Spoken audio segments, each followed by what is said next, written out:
G'day folks. Well, it's a bit of a long weekend this weekend. We've got a public holiday today on Monday.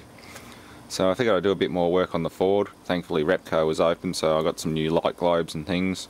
I noticed the stoplight was out and one of the headlight low beams is out, so I'm going to put 2 new headlights and 2 new stoplights in it.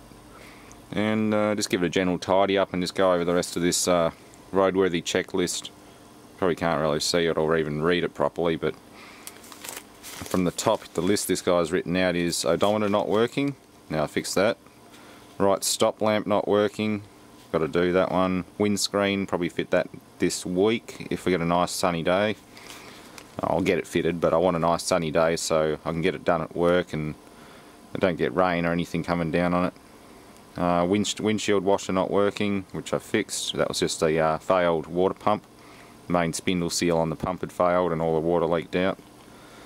Front and rear brake pads, I've done that. I put new rotors on the back as well, new rotors on the front, new pads, new ball joints, wheel bearings, seals, everything. Bottom ball joint unserviceable, that's been done, 4 ball joints instead of just the bottom ones. Front wheel bearing seals, done them, or had them done. It was $620 for tyre power to do that, including all the parts. So it was only, I think it was about $150 labour. Not bad. Exhaust muffler cracked. That's going to be a bit of a pain, but I've got a can of muffler putty, so I'm going to try and seal up. It's where the pipe comes out of the muffler against the flat back plate of the muffler. Probably the worst place to try and bandage or fix a muffler, but we'll give it a shot. Engine oil leak, clean engine, I've done that. Remove gooseneck. Now the gooseneck's the tow bar. It's classed as a protrusion, so that has to come off too. That's just 2 bolts, it's easy, but it's just one of those silly little things. Everyone drives around with the tow bar on because they use trailers all the time, but technically it's classed as an illegal protrusion from the vehicle when there's not a trailer attached to it. A little bit of info people don't know about. Spare wheel not secure. I've got to knock the centre cap out of it in order to put the through bolt in and bolt it to the floor. Now, being a sedan, it's not a projectile hazard in an accident, it's captive in the trunk, but they still classify it as a roadworthy item. So that's sort of how silly it is in Australia. Like, it's just over the top in some cases. I can understand having faulty brakes or bald tyres or suspension that's falling apart, but a lot of this stuff, like a broken odometer, is not going to cause an accident. Okay, if a spare wheel's inside a wagon under the floor, it can become a projectile in the event of a rollover if it's not secure, but a bottle of Coke can just as easily kill you if it hits you in the back of the head. I mean, you got something like that sitting on the back seat full, if that comes flying forward, that will literally knock your head off. So it's kind of silly, but yeah. Okay, cracking the muffler, sure. If it's in a position where carbon monoxide can make its way into the cabin, definitely not good. Major mechanical things I don't have a problem fixing. The windshield's slightly sandblasted and has a couple of tiny little bullseye chips on it, but that's all they need to fail it. Stop lamp, fair enough, you need your brake lights. But yeah, the odometer and a minor oil leak, that sort of thing, just seems a bit silly. So either way, you got to do it, otherwise you can't get the vehicle registered on the road at all. And it's a $600 fine for driving an unregistered vehicle. And after that, if you get caught again, they confiscate it and put it under the crusher.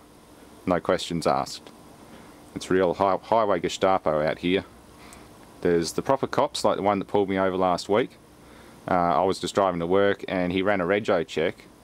Noticed the guy who owns it's like in his late 40s, early 50s I think, and noticed I was a lot younger.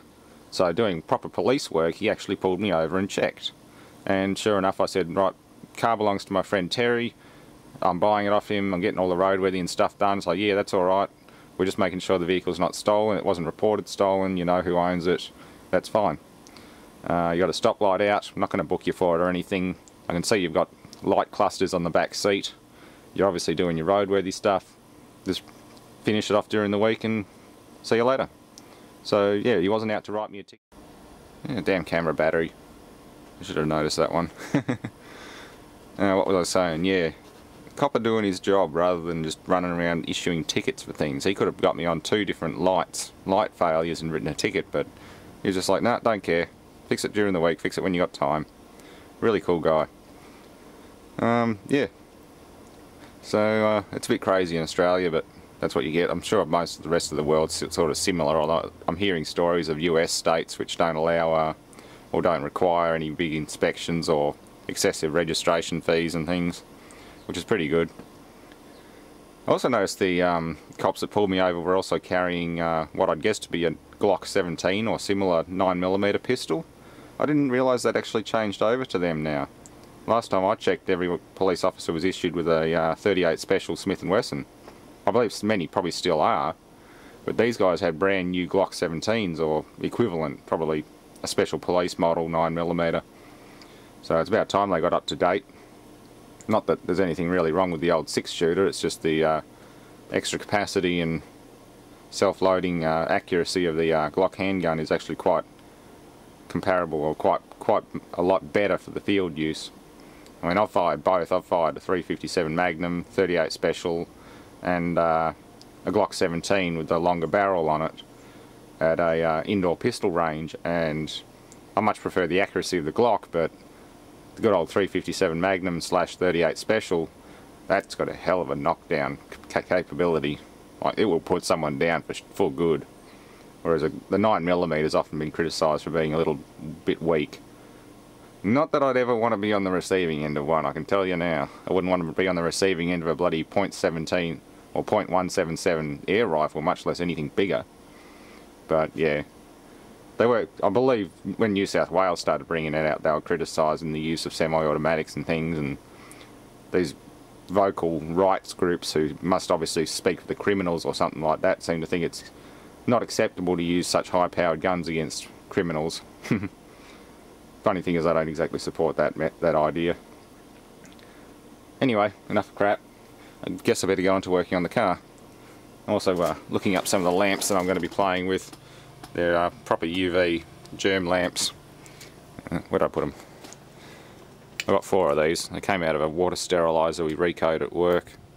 A lot of the pins are corroded off them, but I can find a way to connect to them. They're nice little globules of mercury inside them. But yes, even before I played with them, I was going to do some research, and someone's already said, don't stare at them, don't expose yourself to them, or anything that's alive, because it'll probably die. So yeah, they're quite dangerous apparently. But yeah, I just did a bit of research on them now, and that'll be fun. Yeah, got the Micra in the backyard too. Not a bad little car. Drove it around the block. Bit of fun. Definitely got to do the water pump though, it's making horrible noises. Like real nasty. A bit of a clean up in the back. Had a new rear window not long ago because someone inexplicably broke it one night. New seal. Just missing the centre brake light. It's been ripped clean off, so I've got to find one of them. If anyone's got one they want to sell, let me know. But yeah, just needs a good clean up. Looks better in the daytime, at least not when it's twilight. That's the problem getting home this time of year, you end up with bloody no time to muck around with these things. And fuses, and looks like a factory diagnostic port in there. But yeah, the water pump sounds sad, it's making horrible noises, so I'm going to do that one.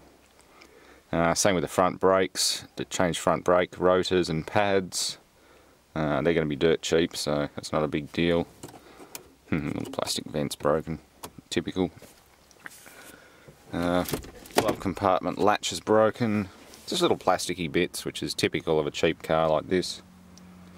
Yeah, what else? Checked probably the wheel studs and nuts.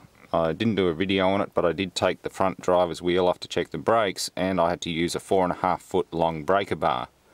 I almost twisted the end off my 1/2-inch drive breaker bar. I twisted a wheel brace, and I almost broke one of my old Sid Chrome ratchets just trying to break those wheel nuts free. Like somebody gave an angry gorilla the rattle gun and got them to put the wheels on the car. So that's easily the tightest wheel nuts I've ever come across. Like to the point where you just probably could never change a tyre on the side of the road. You'd have to get the car picked up on a flatbed. Just wouldn't happen. Not unless you were carrying a 4.5 foot long steel pole and a very solid 1/2-inch drive breaker bar and socket. you just never get them off. You'd end up twisting the end off the lug nut wrench. Or in this case it was the cross brace which started to twist very early on, so I just stopped. I'm going to have to fix all that before it goes anywhere. Anyway, enough carrying on about this car, I better do some other work. It's funny how something as simple as no retaining pin can fail a roadworthy. I think I better clean that up on the wire wheel, hasn't been used in years. But that's all it takes. Still got most of the original floor lining, it's just a bit manky from when water was leaking in. The other funny thing is if I take the spare out completely, it'll still pass roadworthy, because you don't technically need a spare. But if you do have one, it has to be bolted down. Rather odd little thing.